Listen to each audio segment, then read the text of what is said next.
Dobrý deň, priatelia. Som Veronika Moravcová zo skupiny Pokojní bojovníci.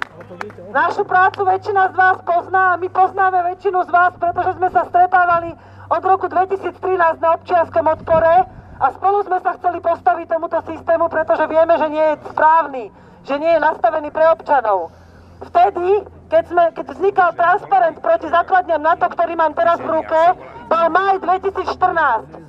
Už je to skoro rok a vtedy nás pred Klopsekom, pred starou tržnicou stálo 20. Pred 2 týždňami nás pred americkou ambasádou stálo 220. Dnes je nás tu určite viac ako 500. Prosím, uvedomte si, aká je sila každého z vás. Prosím vás, nerozprávajme o tom, čo nechceme, ale zamyslíme sa nad tým, čo chceme. Chceme legislatívny návrh na vystúpenie z NATO.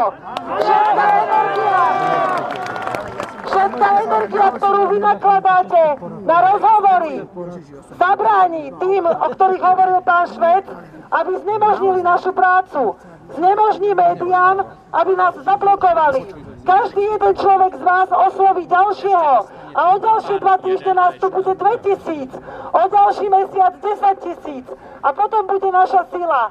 Každý jeden človek, ktorý tu teraz stojí, tak ako minulý mesiac, tak ako minulý rok, má svoju silu. Ja vás prosím, nehovorme o tom, čo nechceme, ale o tom, čo chceme a ako to urobiť, aby tá energia bola vynaložená správne. To je všetko, ostatní už povedali dosť.